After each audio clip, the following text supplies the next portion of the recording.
젊은 신관 사또가 강원도 영월에 부임했다. 그 이름은 공덕수. 나이는 아직 30에 못 미쳤지만 신원서판에 모자람이 없었다. 게다가 후덕한 인품에 인의를 중히 여겨 한 점 부끄럼도 없었다. 공사또는 처자식을 한양에 두고 홀로 내려와 동원에서 호라비 생활을 했다. 이를 알고 육방관속이 진수성찬을 차려 질펀하게 연회를 베풀자 공사또는 휘어진 상다리를 내려다보며 눈살을 찌푸리더니 갖은 아양을 떠는 수천기생의 손목 한번 안 잡고 연회를 파했다. 이후 모든 관리들은 그달 녹봉에서 연회비를 공제한 걸 알고선 아연실색했다. 정월 대보름이 코앞에 닥친 어느 날 공사또가 이방을 불렀다. 대보름날 동원마당에서 윷놀이와 널뛰기를 한다지? 네, 매년 해오던 전통이라. 그날 효부 연려상도 주게 상 받을 사람을 찾아보렸다. 행사를 취소하랄까봐 조마조마하던 이방이 냉큼 대답한다. 나으리 찾아볼 필요도 없습니다. 이초신의 며느리 빼고선 효부 연려를 말할 수가 없습니다. 온 고을에 소문이 자자합니다. 이초시의 3대 독자 외아들한테 시집온 17 홍실이는 반년도 안 돼 청상과부가 되었다. 새신랑이 죽고 나서 입덧을 하더니 유복자를 낳아 그댁의 대를 이었다. 눈물로 세월을 보내던 시부모가 손자를 보자 죽은 아들이 살아 돌아온 듯 손자를 품속에 안고 살았다. 한숨으로 세월을 보내던 홍실이도 아들에게 젖을 물리며 마음을 가라앉혔다. 며느리가 아이를 업고 야반도주라도 할세라. 이초시 내외는 밤새 아이 울음소리에 귀 기울이다. 날이 새면 홍실이 품에서 손자를 뺏어갔다. 손자가 젖을 떼자 이초시 내외는 밤에도 데리고 잤다. 손자는 제 어미보다 할아버지, 할머니를 더 좋아했다. 그렇지만 홍실이는 시부모를 극진히 모셨다. 빠듯한 살림살이에도 어디서 돈이 생겼는지 툭하면 고깃국을 끓여 올리고 이초시의 비단 마고자를 짓고 시어머니의 공단 장옷도 마련했다. 정월 대보름, 영월고을 백성들 앞에서 사또는 홍실이에게 효부상을 내리고 연려비도 동원 밖에 세웠다. 그런데 인의와 예절을 중히 여기는 공사또 귀에 묘한 소문이 들어왔다.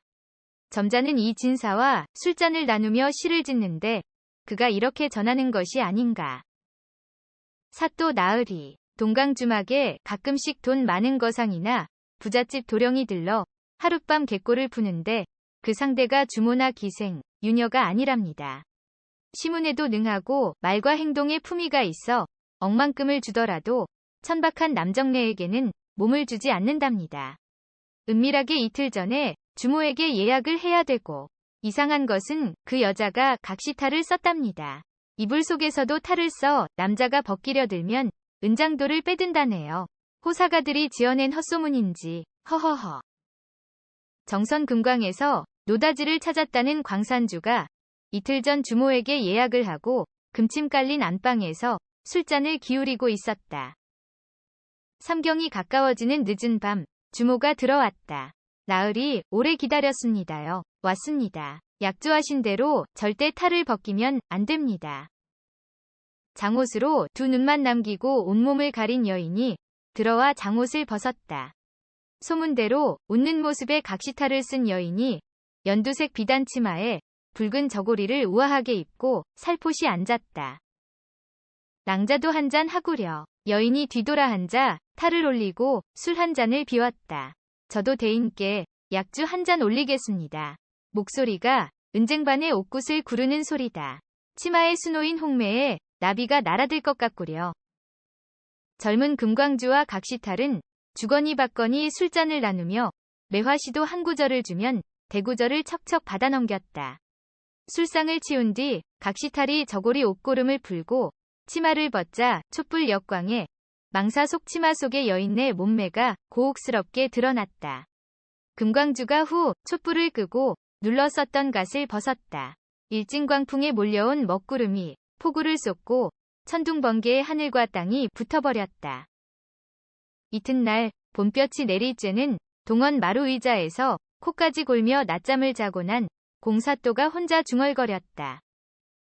맞아, 틀림없어. 아무리 얼굴을 가렸지만 효부상을 탔던 그 여인이야.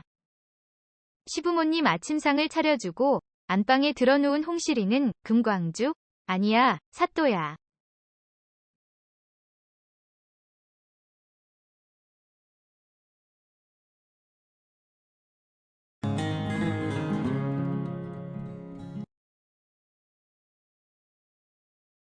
사람들은 한초씨의 셋째 딸 지선이를 초선이라 불렀다. 어릴 때부터 지선이의 미모는 빼어났다. 이목구비 어느 한 군데 모자람이 없어 사람들은 지선이를 경국지색 미녀, 초선에 빗대었다. 나라를 기울게 할 만큼 아름다운 미인은 동탁을 죽음의 구렁텅이로 몰아넣은 여포의 애첩, 초선만이 아니다. 은나라 주왕은 달기라는 미녀에 빠져 나라를 잃었고 항우와 마지막을 함께한 우미인 오나라를 망하게 한 서씨. 지선의 아버지 한초씨는 제 딸이 초선이라 불리는 걸 싫어하지 않았다. 주막에서 이방과 술잔을 나누다 셋째 딸년이 15밖에 안 됐는데 여기저기서 혼처가 들어오네 그려 라며 슬쩍 떠봤다. 그러자 이방이 그럴 테지 신랑감이라면 초선이를 탐내지 않을 사람이 어디 있겠나 하면서 이방은 속으로 쾌재를 불렀다. 사실 탐나는 혼처가 세 군데서 매파들이 물고 왔다. 대과를 준비 중인 권대감댁 둘째 아들, 천석군 부자 황진산의 맏아들, 저작거리에 목 좋은 가게 12개를 가지고 있는 배부자의 외아들. 모두가 집안으로만 보면 한초시네와는 비교가 되지 않지만 한초시의 유세통 속에는 절세미인 셋째 딸, 지선이가 앉아있는 것이다. 매파들이 한초시네 집에 들락날락하지만 한초시는 고개를 흔든다. 그의 가슴 한구석에 웅크리고 있는 검은 욕망이 세 군데 혼처를 우습게 보는 것이다. 때는 연산군이 채홍사를 풀어 방방곡곡에서 미인들을 뽑아올리던 시절이라 이방은 무릎을 쳤고 한초시는 은근히 이방에게 훈수를 둔 것이다. 한초시는 진작에 소가인 초시에 합격해 무사람들이 곧 과거에 합격하리라 예상했건만 낙방 또 낙방, 대과 문턱을 넘지 못하고 초시에 머물며 사또의 부름에 달려가 상소문이나 써주는 신세가 됐다. 한초시의 꿈은 셋째 딸 지선이가 왕궁으로 들어가 왕의 총애를 받게 되면 사또를 자기 앞에 꿇어앉혀 술잔을 올리게 하는 것이다. 마침내 이고을에 채홍사가 왔다. 포졸들에 둘러싸여 마차에서 채홍사가 내리자 마중 나온 사또가 허리를 굽히는 걸 먼발치에서 한초시가 보고 뛰는 가슴을 쓸어내렸다. 이방손에 이끌려 채홍사 앞에 선 15살 지선이는 겁을 잔뜩 먹고 바들바들 떨었다. 채홍사가 깜짝 놀랐다. 멍하니 입을 벌리고 지선이를 내려다봤다. 세상에, 하늘에서 내려온 선녀인가, 바다에서 솟아오른 용왕의 딸인가. 채홍사는 지선이를 데리고 빈방으로 들어가 몸을 검사하였다. 배곡 같은 살결, 봉긋 솟아오른 젖가슴, 가뭇가뭇 돋아나는 거옷, 쭉 뻗은 두 다리. 채홍사는 숨이 멎을 것 같았다.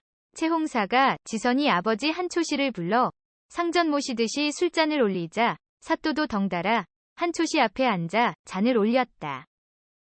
이런 미모라면 지선이는 연산군의 애첩이 되고 한초시에게는 권세가 돌아가리라는 걸 채홍사도 알고 사또도 알고 한초시 자신도 알아챘다.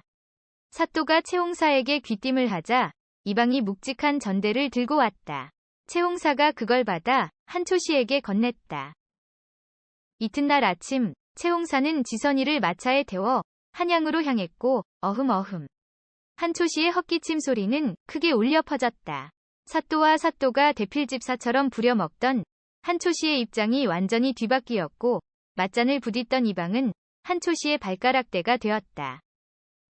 한초시가 사랑방에 앉아 이 궁리 저 궁리하면서 생각했다. 여드레쯤 뒤면 우리 지선이가 한양왕궁에 당도하겠지. 임금님께서 지선이를 보고 벌린 입을 다물지 못하겠지. 그때였다. 초시 어른 계십니까요? 짐꾼을 데리고 이방이 찾아왔다. 채홍사가 오기 전까지는 이방이 찾아오면 텐마루까지 나가 반갑게 맞았건만 이제는 장죽을 물고 문도 안 열고 대답한다. 어인일인가? 사또 나으리께서 고리짝을 보내셨습니다요. 한초시가 어흠어흠 하더니 마당새야, 사또가 보낸 거 받아봐라. 이방이 가고 나서 고리짝을 열어봤더니 2자도 넘는 알벤 대구와 전복 해삼이 가득 들어 있었다. 채홍사와 지선을 태운 마차는 해가 저물어 주막에 닿았다. 아씨, 피곤하시지요. 내일이면 한양도성 안으로 들어갈 수 있습니다. 주막에 들어간 채홍사는 털썩 주저앉았다.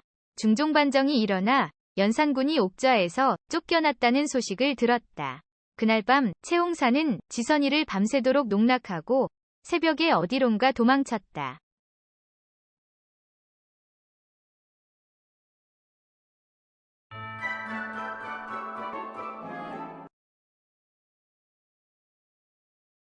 늙은 퇴기가 딸 하나를 데리고 만포로 이사와 장터 구석진 자리에 터를 잡았다. 기생신세가 다 그렇지만 이퇴기도 이 남자에게 짓밟히고 저 남자에게 차이며 모진 세월 헤쳐나와 뒤돌아보니 머리는 희끗희끗 서리가 내리기 시작하고 눈 밑엔 잔주름이 자글자글한데 전대는 허전하고 설상가상 애물단지 압이 없는 딸 하나만 떠안았다. 퇴기가 화류판에서 나오면 할 수 있는 게 주막이나 색주집을 차리는 것이 정해진 길인데 이퇴기는 그 길을 거부했다. 딸이 제 어미 걸었던 길로 들어서는 걸 단연코 막기 위함이다. 16이 되자 가슴은 부풀고 엉덩이는 벌어지고 얼굴은 꽃봉오리처럼 피어나는 딸 야매를 보자 퇴기는 서둘러 간계를 떠나 산 넘고 물 건너 낯선 만포로 터전을 옮긴 것이다. 퇴기는 국수집을 차렸다. 탁배기는 팔았지만 안주도 없고 해 떨어지면 문을 닫아 주정뱅이 치닥거리 할 일은 없었다. 온종일 팔아봐야 젊은 시절 하룻밤 해옷값도 안 되지만 마음은 편했다. 남편을 저승에 보내고 먹고 살 길이 없어 국수집을 한다고 둘러대다가 딸년 어디 재취 자리라도 보내는 게 퇴기의 소원이다. 장날이 아니면 바쁘지 않아 퇴기 혼자 국수도 삶고 손님상도 모두 볼 수 있어 딸 야매는 안방에서 바느질하고 자수 놓는 게 일이다. 평생 처음으로 조용하게 살아가던 퇴기에게 또다시 풍파가 닥쳤다. 저작거리 대로변에 있는 만포에서 제일 큰 식당인 오첨지 내에 식단 하나가 늘었는데 그게 바로 국수였다. 퇴기가 20전을 받는 국수를 오첨지내 식당에서는 15전을 받았다. 너비아니부터 국밥까지 온갖 식사, 요리를 다하는 그 큰 식당에서 퇴기네 조그만 국수집을 문 닫게 하려 작정한 것이다. 얼마 후 퇴기가 15전을 받자 오첨지네는 단돈 10전을 받았다. 퇴기네는 파리만 날리다가 결국 문을 닫았다. 그게 지난 봄이었다. 압록강 누런 황톤물이 유장하게 흐르는 장마가 지나고 더위가 물러나더니 아침 저녁 옷깃을 여미게 하는 처서가 왔다. 만포읍 내에 이상한 소문이 돌았다. 월기봉 7부 능선에 이 세상에서 제일 비싸고 가장 맛있는 국수집이 생겼다는 것이다. 호사가들은 좀이 쑤셨다. 한량 둘이서 올라갔다. 국수값이 비싸봐야 국수값이지. 국수집으로 오르는 길이 만만찮다. 한 차례 쉬어가자고 바위에 앉아 뒤돌아보니 만포읍내도 보이고 그 건너 압록강도 보여 두한양은 감탄했다. 그들이 숨을 몰아쉬며 다다른 곳은 청송함이다. 조그만 암자의 불상은 사라지고 세상에 둘도 없는 국수집이 들어선 것이다. 암자 마당에는 차양막 아래 평상이 놓여있다. 한량 둘이 평상에 앉아 서늘한 바람이 불어와 순식간에 땀이 쑥 들어갔다. 주인 없소? 고함이 메아리 되어 돌아오기도 전에 나갑니다. 먼저 약수 한 잔 드시고 쟁반에 옥굿을 구르는 소리와 함께 나타난 이게 선녀인가? 구미호인가? 이게 옷을 입은 건가? 벗은 건가? 젖꼭지가 다 보이는 망사 저고리에 속치마 고쟁이도 안 입은 망사치마. 기녀 유녀 들병이 다 겪어본 천하의 한량둘도 이런 모습은 처음 봐 입만 벌리고 꼼짝할 수 없었다. 약수를 한 사발씩 마시고 나자 구미호는 호련히 사라졌다가 개다리 소반에 국수 2그릇을 들고 왔다. 국수가 묘한 맛이지만 입으로 들어가는지 코로 들어가는지 내 눈알은 구미호의 망사 속 엉덩이에 꽂혔다. 이 약술은 공짜예요. 쟁반에 받쳐 들고 온 2잔의 술에서 더덕향이 코끝을 스쳤다. 마파람에 개눈 감추듯 국수를 비우고 정신을 차려보니 만포읍내와 압록강이 한눈에 들어오는 게 올라올 때 쉬면서 나뭇가지 사이로 본 풍경과는 비교할 수 없었다. 국수 한 그릇 값이 한 양으로 읍내보다 5배나 비쌌지만 한량들은 더 내고 싶었다. 지난 봄 국수집을 문 닫고 화병으로 들어누운 어미를 두고 딸 야매가 두 팔을 걷어붙였다.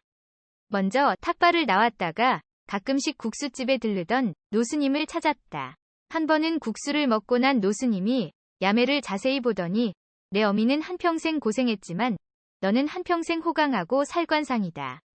했던 말이 생각나 떡을 사들고 청송암을 찾아갔던 것이다. 노스님도 몇 달 동안 안 보인다 했더니 뼈만 앙상에서는 암자에 드러누워 있었다.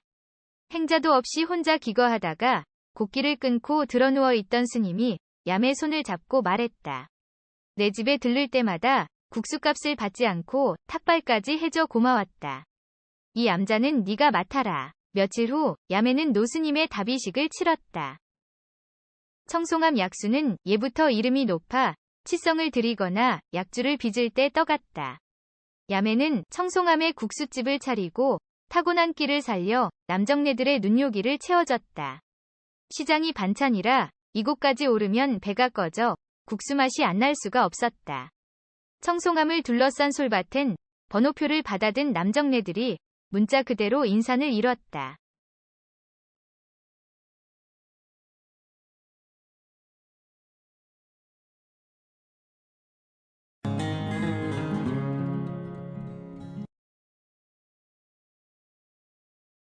외삼촌이 생지를 고발했다. 큰 외삼촌인 류진사가 막내 여동생의 아들 이초씨를 페류나로 몰아세운 것이다. 사또 앞에서 류진사가 부르르 살점을 떨면서 생질에게 삿대질을 하자 19살 이초씨는 고개를 떨군 채 한숨만 토했다. 류진사의 격정적 토로는 스무의 전으로 돌아간다. 양반 대갓집 류씨네 막내딸 류시리가 뼈대 있는 집안 이씨네로 시집갔다. 그러나 새신랑은 신혼의 단꿈도 깨지기 전에 드러눕더니 속절없이 이승을 하직하고 말았다. 신부 류시리는 망연자실했다. 그러나 눈물을 흘릴 새도 없이 헛구역질을 해대기 시작했다. 유복자를 낳았다. 바로 지금의 이초시다.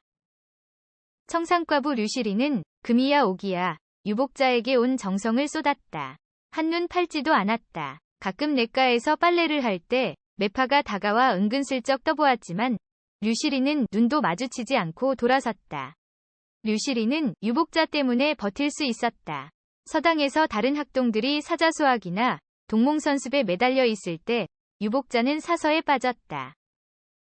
유복자가 책시시를 할 때 류시리가 떡을 해서 서당에 가면 훈장은 유복자 자랑을 침이 마르도록 했다. 서당은 고개 넘고 개울 건너 사올이나 가야 했지만 유복자는 하루도 빠지지 않았다. 그는 글만 잘하는 게 아니라 어린 나이임에도 효심이 가득했다. 유복자는 17에 속과에 붙어 이초시가 됐다. 류시리의 재촉에 유복자 이초시는 곧 신부를 맞아들였다.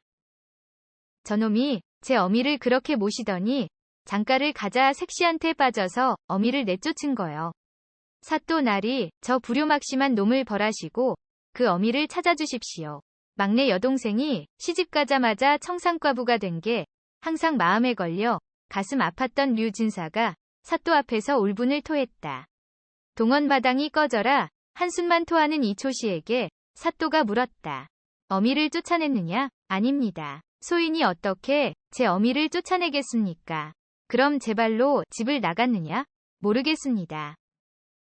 곤혹스런 표정을 짓던 이초시가 모깃소리로 대답하자 사또가 목소리를 높였다. 여봐라. 이놈에게 곤장 10대를 벌하고 옥에 가두어라. 엉덩짝이 피투성이가 돼 걷지도 못하는 이초시를 옥졸들이 양 겨드랑이를 잡아 질질 끌어 옥에 넣었다. 사또의 명을 받고 이방이 포조를 시켜 사람을 찾는다는 방을 붙였다. 류진사도 하인들을 풀어 막내 여동생을 찾아 나섰지만 오리무중이었다. 매화 꽃잎이 떨어져 바람에 흩날리는 어느 날 밤 동원 난간에 기대어 달을 쳐다보며 자작을 하고 있는 사또 앞에 장옷으로 얼굴을 가린 여인이 찾아왔다. 쇳내는 옥에 갇혀있는 이초시의 안사람이옵니다. 사또의 주기가 달아났다. 체면이다. 가문이 명예다. 자존심이다. 모든 걸 던져버리고 사실을 있는 그대로 말씀드리겠습니다. 제가 사또 나리 앞에서 모든 걸 털어놓은 걸 제 신랑이 알게 되면 저는 쫓겨나겠지만 할 수 없습니다. 여인이 침을 한번 꼴깍 삼켰다. 쇳내가 이씨 가문의 시집와 차린 신방은 시어머님이 거처하시는 안방과 마루 하나를 사이에 둔 건너방입니다. 그런데 저희가 밤이를 치를 때마다 시어머니가 마루로 나와 건너방에 귀를 기울이고는 안방으로 돌아가 흐느껴 우셨습니다. 여인은 한참 뜸을 들이더니 다시 말을 시작했다. 시어머님 친정은 양반 대갓집 류씨 집안이고 시집은 양반 이씨 집안으로 앞집 뒷집이 전부 가까운 친척입니다. 게다가 저희 친정도 그놈의 양반 집안입니다. 친정과 시집이 양반 집안인 것도 모자라 사돈집도 양반이니 시어머님은 감히 제가 할 엄두를 못 냈지요. 시어머님 연세가 이제 36입니다. 여인의 목소리가 낮아졌다. 시어머님은 보쌈을 당해서 38 호라비 훈장님께 갔습니다. 사또가 철철 넘칠 정도로 술을 부어 단숨에 마셨다. 여인이 말을 이었다. 보쌈을 꾸민 것은 쇳내의 신랑 이초시이옵니다. 그 말에 사또가 무릎을 치며 말했다. 천하의 효자로다. 여봐라. 이초시를 당장 풀어주렸다.